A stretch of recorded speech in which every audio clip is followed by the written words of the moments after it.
I was getting to know Marc Segan. Segan. Oh, can I say it? Segan. Accent on the first. Yeah. Fine. Whatever. Marc, and I mentioned that we just got off a call with Billy Pate of Princeton, and I'll give you one guess where Marc graduated from. Princeton. Yeah. All right. See, I didn't even get to bring up Dollar Bill Bradley through that whole conversation. I'm dying being a New York Knicks fan. Growing up as a Dollar Bill was a Rhodes Scholar out of Princeton University. I bumped into him in the neighborhood a few years ago. Or bumped in. I mean, I looked up and there he was. Yeah. Yep. He played on they won 2 championships while he was there, I'm pretty sure. That's right. Yeah. Yeah. He was class of 65, I think. Yeah, he's 65. I think they won 70-72 with the Knicks. Rhodes Scholar, presidential. Like yeah, I mean, I love that. Presidential candidate. Yeah. Yes. He's a guy. And generally a voice of sanity in the world. I thought he was great. He was just too smart.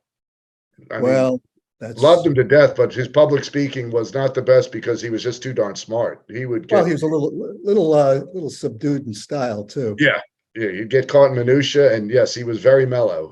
I know. So I so appreciate the invitation, the opportunity to meet both of you guys. This is you're interesting characters.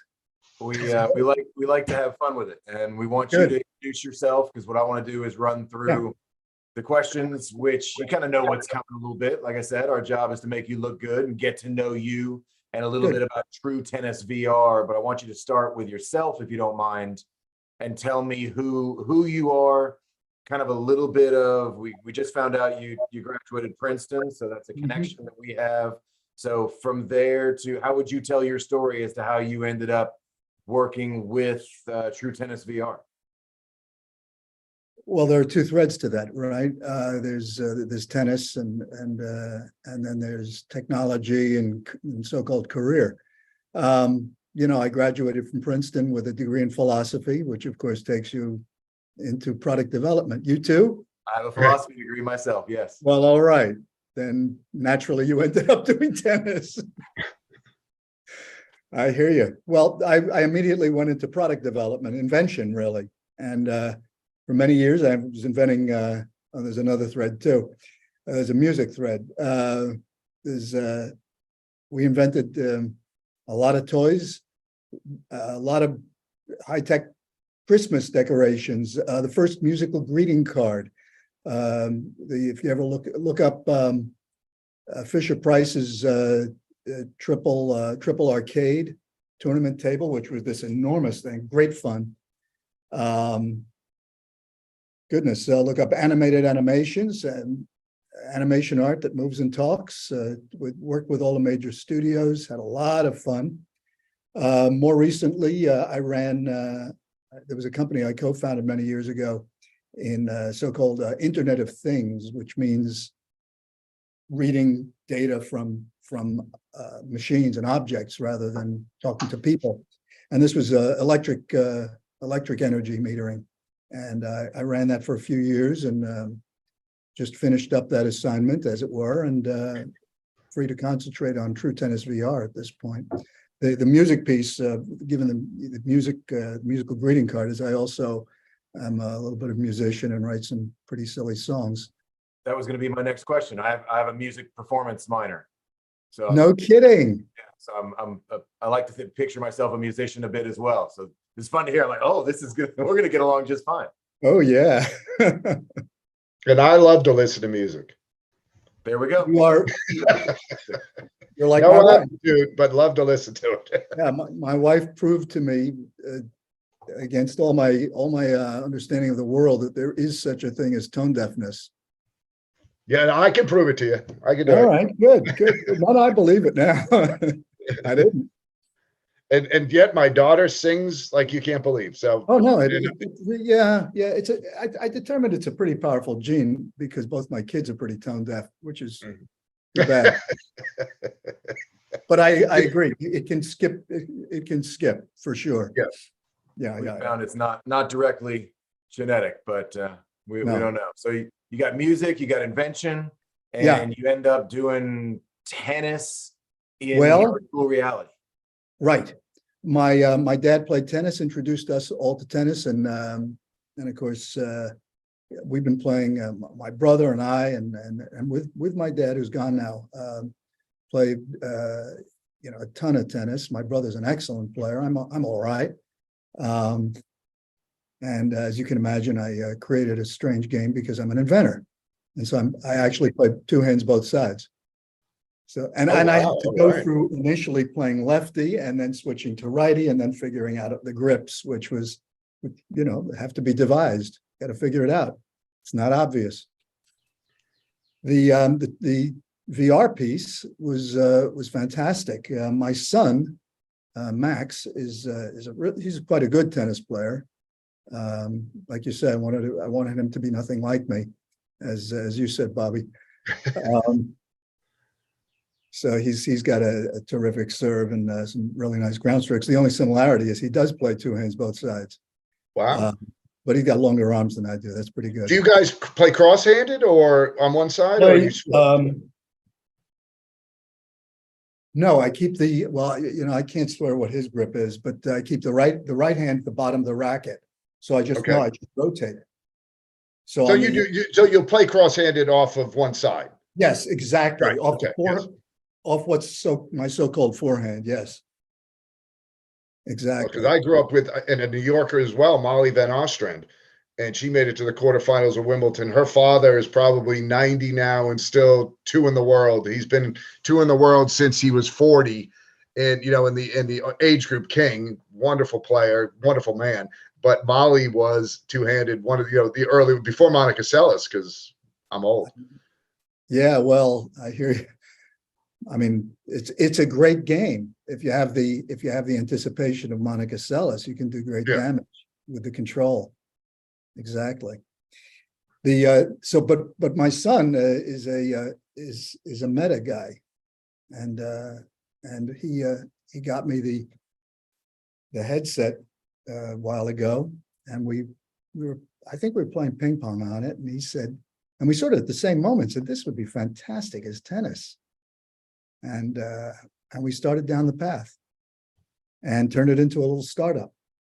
And we got a great team around us of not just him helping out, but a couple of other engineers and mechanical engineers and physicists, because that's one of the major things that we focused on, because there are limitations to the VR technology as it is, which are hard to overcome to get a really top quality simulation that a tennis player who plays it is going to enjoy playing. I don't know, you may have experienced that already. We haven't, and that's one of the things Bobby and I have been talking about. My gosh, gentlemen. Well, because the goggles aren't free, one. Right. We've got to figure out, okay, how do we compare these VR systems? Because there are a few out there, and it isn't just the kind of thing of, okay, a few months ago I did this, or a few months ago I did that. Bobby and I are scheming an idea to be able to come up with part of our industry day is we want to bring in some of the VR systems, those that would be interested, because I'd like to go from court 1 to court 2 to court 3 and say, okay, here's True Tennis VR, here's VR number 2. Yeah, Pepsi versus Coke, sure. I would love to just really compare them, because as a tennis player, I will admit I am fully skeptical that this is going to feel anything real. Yeah, good. I don't believe it yet, and I really am looking forward, because we've talked to the true believers of how good these things are, and whether or not Jack Sock tells me it's great is not for me. I need to know, okay, is this real? Is this real, meaning I can feel it? And there's a special thing that the physicist, there's a magic you have to have if you're gonna convince me in VR that this is gonna look even remotely like real tennis, making it feel like real tennis. I have no idea how that's gonna work. Right. When you say, I mean, this you've hit on critical questions there, right? First of all, what's the point? What's the idea of what we're doing? We want to get lots of reps in. We want to make sure that how you swing produces a recognizable result to a pretty good degree of precision. You don't want it to be like, oh, you open the racket face, you get kind of a slice. You know what I mean? We You can tennis. drop shots. And above all, it should require that if you are hitting with, it's really funny. You're both up here and I'm looking at you right now, Sean, because you asked the questions like arranged in a room. You want to make it so that in your bones that if I use actually proper technique, say for the volley, that will optimize the result. Not that I can poke at it or something. The memory that people have of Wii tennis, for example, is unbelievable. Yeah. Right. Yes. Well, that was great. But of course, anything you did, you just take that little rectangular controller, you poke it and you get a beautiful result. That ain't going to happen with true tennis at all. Part of the simulation, of course, is using a racket. And that grips are everything in tennis, and of course, swing weight to a considerable degree. So we've got a pretty nifty racket, and it's extremely engineered, meaning we killed ourselves on this thing in developing it. It's extreme. I mean, first of all, it's very, very durable, very easy. If I show you, you put the controller in here for a reason, and we may be jumping ahead. Here's the actual Quest 2 controller. That's what used to be called the Oculus. The headset is this guy. Uh-huh. You've seen this. Your viewers have probably. No, Bobby, you haven't had a chance to play with any of it yet either, right? No, I have not. I put it Seen on it, but once, haven't played with it. I got to walk through a space station at a friend's house. Right. That was about all I've expected. Putting it on, that's as far as I got. Okay, it's really fascinating. One of the things that happens is somebody goes, hey, you want to try out virtual reality tennis? And they put the thing on and their just minds are blown. Well, their minds are initially blown just because virtual reality will blow your mind. Never mind whether the particular implementation of tennis is any good yet. Yeah. Well, then they try the tennis and there's a whole different experience. You feel like you're on a tennis court. The Quest 2 is a very important step in VR, this particular product, because it's so-called inside out, which means you don't need stanchions standing in the room to tell you, to tell it where it is. It figures out where it is in the room. You turn your head and it's not like a computer screen where I'm turning my head and the screen's over there. No, this is like I'm turning within the room, up and down everywhere. And it's fantastic. I would say certainly within VR, it's revolutionary. And there are a lot of apps it has. Many of them, of course, are what I would call sort of native VR apps. By app, everybody knows what an app is. We have it in our phones, we download them, right? And that's what any of these are. The True Tennis VR is an app that plays with the true racket. The thing about the app is it lives within the technological limitations of the Quest 2, and there are some. Because the underlying software can implement physics, bouncing, the ball travel, all of these things to a certain degree, and as I said, to a certain degree of realism and precision. And we got pretty obsessive about that and have as we did on the racket, I guess. And, I think one of the two main things that distinguishes us, apart from the racket, is the realism. I think it's pretty unusual. I would argue even unique. The physicists who worked on it, they pushed themselves, and it's great. They're both astrophysicists, which I like to joke means they're experts at spheres moving through space. In this case, fuzzy yellow ones. There you go. In that case, yeah, that's a good couple of guys to have. I guess good people to have. And God, that's so much fun, and I'm really looking forward to getting a chance to play with all this, because the concept has got to be so difficult to create if you don't know what you're doing. Like you said, it sounds like you've done a good job of getting the right team around you, getting the right people around you to say, okay, I'm not an astrophysicist, so I can't do this, and then I need a technologist to do that. And it's not just me as an inventor going, okay, cool, I'm going to put a stick on a hula hoop and Yeah, Here we that's go. We're going to do it, right? that's these are great points. I mean, I'll tell you that, for example, in developing the racket, because I've developed hundreds of products, many of them electronic, but all of them requiring some degree of mechanics too. And I know who to engage with, how to make these things, what sort of criteria means, oh, this is good, this is acceptable for users, for consumers, you know. The big thing with this is you have to make as much of it transparent to the user as possible. I'm not looking for somebody to become a technology expert. And what's critical is I was distinguishing a native app from something else. The big thing here is that our app, True Tennis VR, is intended to take you from there and not to stay there, not to live there, get onto a tennis court. That's where it's aiming all the time. The reps you get here should benefit what you're doing on the tennis court. Maybe some for reaction, maybe some for accuracy, always for a good swing, etc. The one thing, you know, you mentioned how it feels. So you're holding a racket, I got the right grip. That's my backhand grip, that's my forehand grip. The one thing you don't get really convincingly from this is the impact of the ball, right? It's a different class of physics problem. There's an argument that, you know, what I call the lemons to lemonade argument, which, you know, they say, you know, if you've got lemons, make lemonade. What are we doing when we do shadow swings? Right? We're practicing a proper swing and acceleration, etc.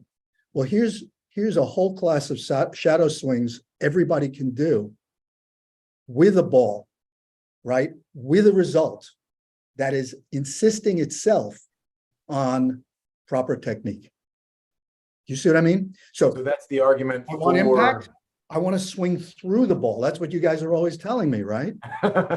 Swing through the ball. Don't pull up. Don't tense for the moment of contact, right?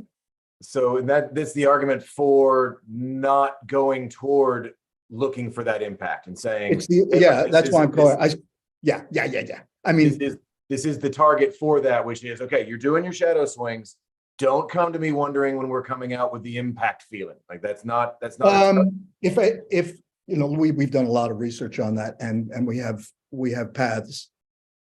But I would say the real point is, I'm joking when I say lemons to lemonade. It's you know, I'm rationalizing, right? Oh, we don't have it, but isn't that great? You know, what I'm really saying is, it's not something we're rushing toward, because there's so much benefit to be gained from doing what we're doing, and no reason to get it wrong. Well, that's for sure. That's a great point. Because I think we're looking at it and saying, okay, well, if I do this, it's just, you know what? Nope, you're not there yet.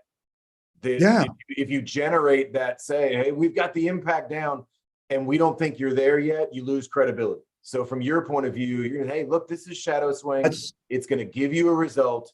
We will, when we have an impact, when we can create that impact and it's right, then we will let you know. But we're not. So this is recorded. I don't have to write that down for my own use later. Sure. You are welcome to use it.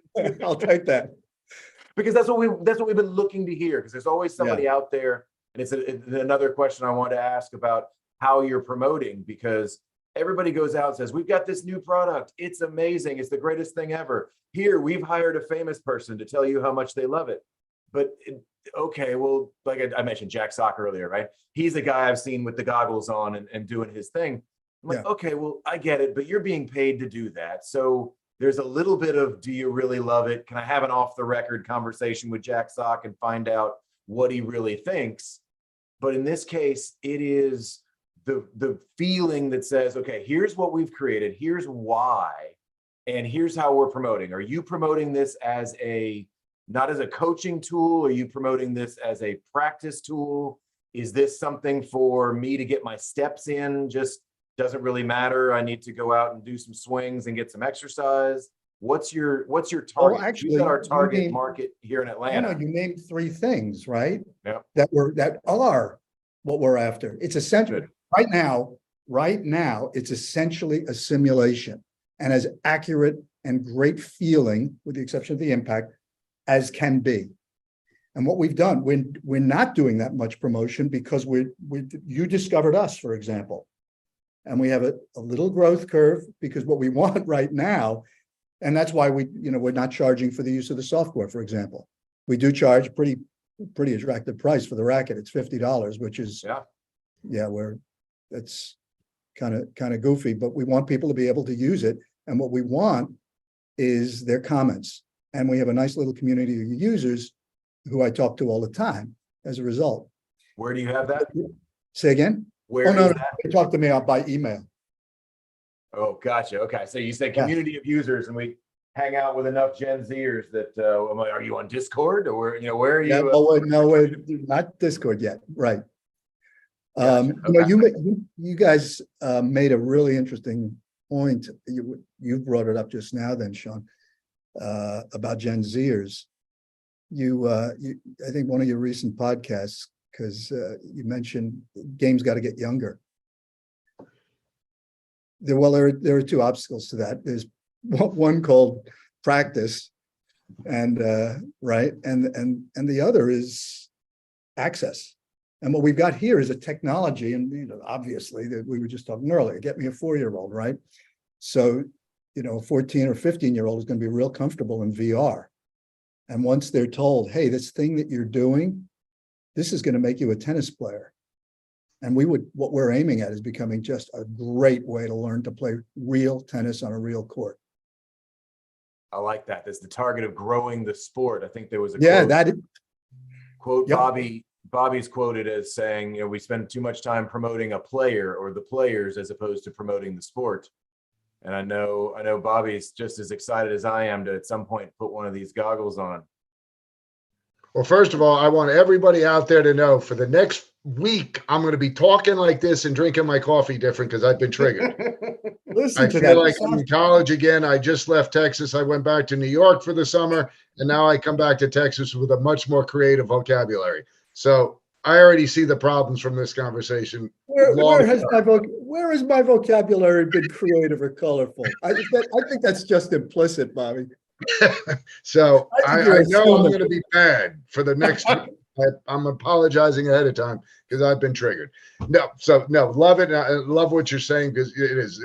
And you are the first person, this is the third virtual company we've spoken to that has actually even brought up the fact that it's not going to feel the same way. So we definitely appreciate that fact because that was one of the big things. I'm all about the shadow swings. I think it's great.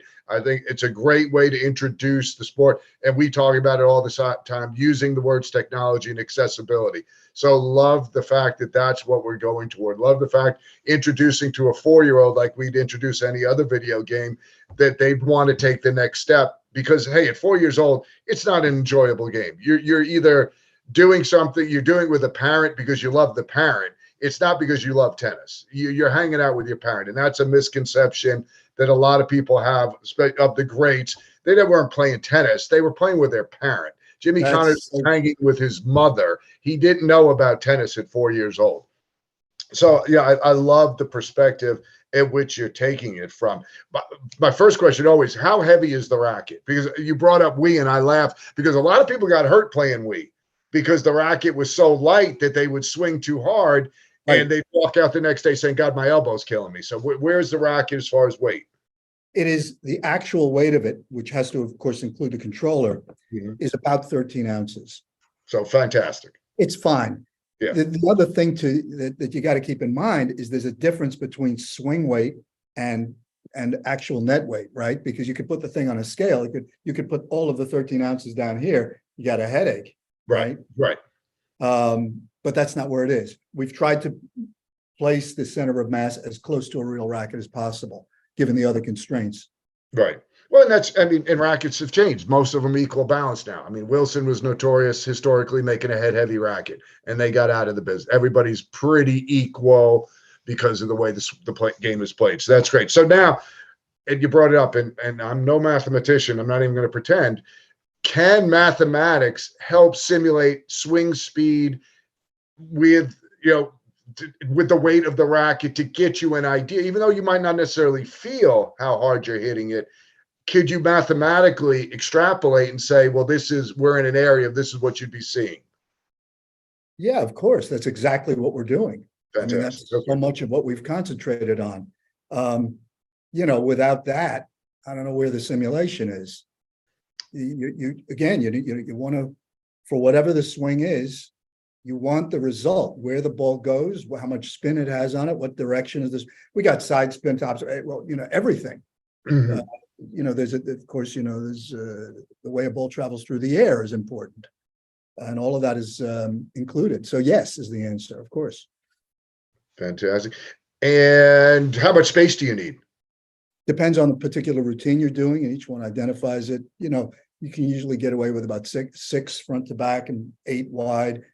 More is better. You'll feel less constrained. You won't harm the cat or break a lamp. You're inside. No oopses. Right. Well, and then, so do you give any feedback on the physical exertion side? I mean, not just the tennis, but I mean, a lot of people, Peloton, just the actual experience where you could actually, how many steps, what kind of calories, do you do anything along those lines? It's a good question, even a good suggestion. No, we haven't yet. But I will tell you, it's really interesting. The better player that uses it, the quicker they become sweaty using it. It's really interesting because of their insistence upon executing every piece of the physical movement correctly. I mean, it's ingrained. They can't help it. It's fascinating. So for now, we can basically just attach it to our Apple Watch or lace clips or whatever we have on there that we can work out and track it. That'd be really cool to have that part of your technology as well at some point. Yeah, we have not done that, but that is certainly something that's worth doing because I'm glad you brought that up. I made a note of it earlier. For exercise, this thing's fantastic. I mean, repeating tennis strokes is good exercise. Yeah, we've talked about that because that's part of what we believe the market here is, where it's okay, maybe it's not the elite player that's jumping into this every time. Maybe that's not the only target, because we've got the kids that are playing video games and now they're getting their exercise. But I think a parent might look in and, the kid goes to bed and the parent's sneaking in, grabbing the kid's toy, going, I'm going to go in the garage. I'm going to get myself some exercise, get some reps in before my match in the morning. That's exactly right. And I mean, one of the tools, one of the great uses for this as a tool is warming up. You can get some really concentrated time in doing a lot of hits. I mean, 10 minutes of this thing is fantastic. I know people have done it for an hour. I think that's a good chunk. But the exercise piece of it and the warm up for being on the court is fantastic.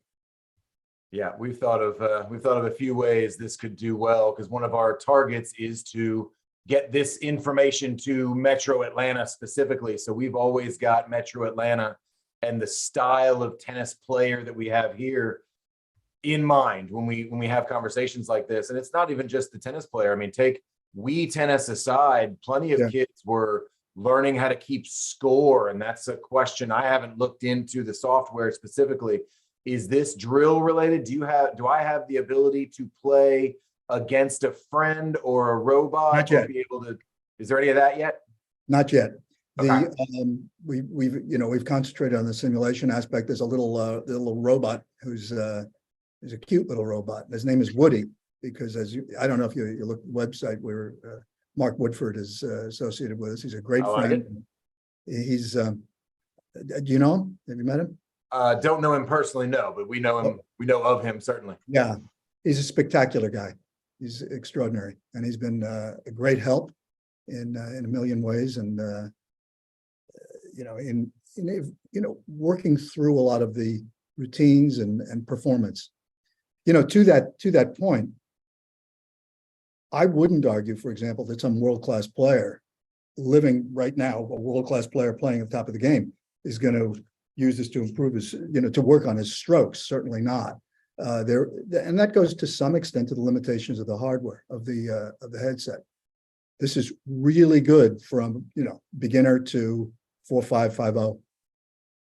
Yeah, and that's so much fun, because we're trying to figure out where this goes. As everybody talks about affordability and accessibility and all those terms, we have a different view of some of those things here in Atlanta, because tennis here is mostly free.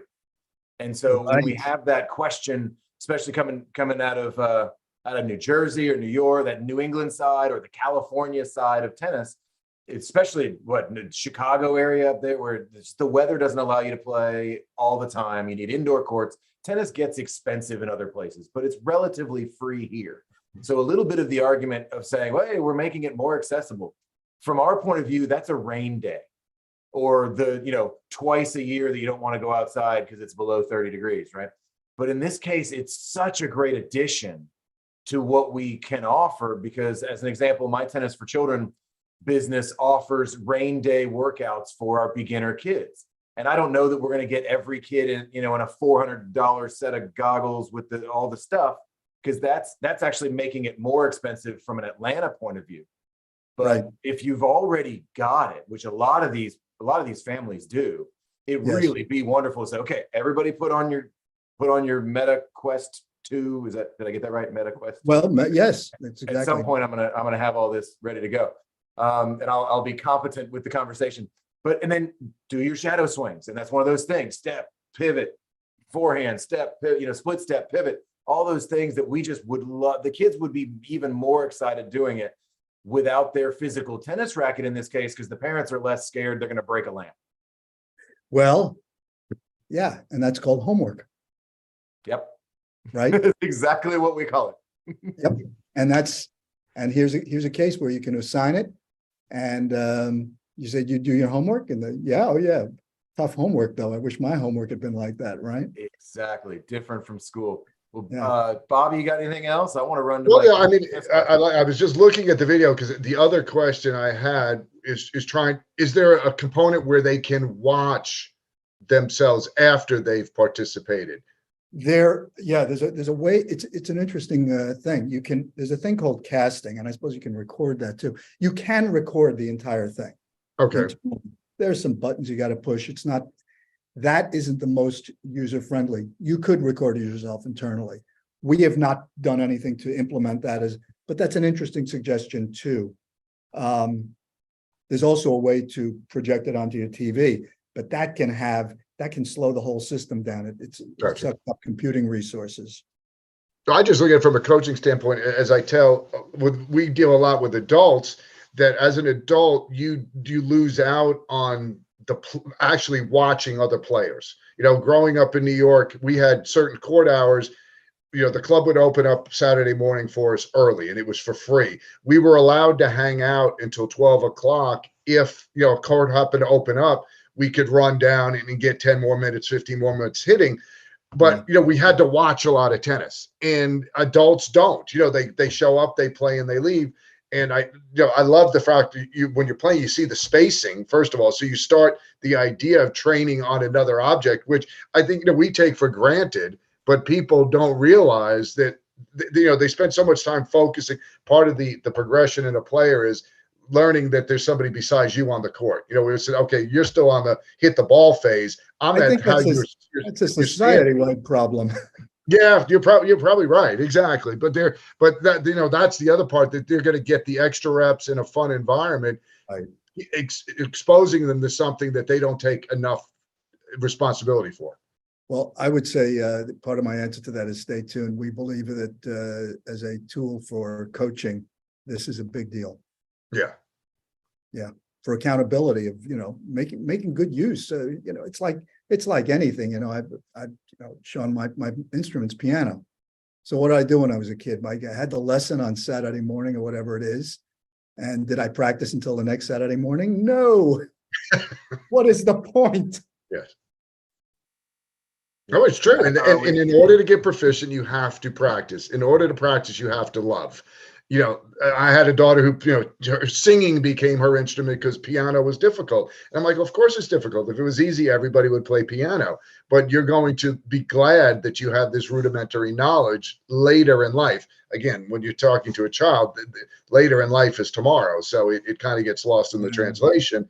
But there's a lot of truth to this. So the more fun we can make it, the more likely they're going to gravitate and pick it up to it. So there's definitely a few, and you think, like you said, the warm up alone, whether it be jumping rope, we all, and the benefits of static versus dynamic, you still see it. People go out there and do static stretches, like you're going to hurt yourself. Do dynamic first, get loose, then come back. But this is the way they were trained. All these things, you wouldn't have to say it anymore. People would just pick it up. I'm going to go hit my headset for 15 minutes, and I'm going to walk on the court in a sweat. Think about a boxer. They never walked out not sweating. They would do a workout before they got in the ring because you got to break a sweat before you go compete. And this is just going to help. Yeah, these are great points. I certainly, this is what you do. Feel free to use them. Sure, I love it. Yeah, I love it. We'll go with the New York guys on thing. Feel free. This is on the house for us. What's coming up next, Mark? What do you have going? Well, we're expanding a lot of things. We're in terms of visualizations, facilitation of coaching. I won't go beyond that, but we see it as look. This is a platform for learning tennis. What we had to do is perfect our platform, and it's pretty damn close right now. So nice, and I like that transparency, as Bobby says. It's transparency. It's humility. That says, this is where we are. This is what we are now. We're not trying to take over the world. We're going to get this piece right. And the next steps, we'll let you know when we're there. There's not a lot of grandiose claims. Will we be allowed to take over the world then? Yes, absolutely. Okay. But take us with you. Yeah, you're going to let me know when I'm ready to take over the world. Well, yeah, we'll let you know. Then okay, cool. I'll call you tomorrow.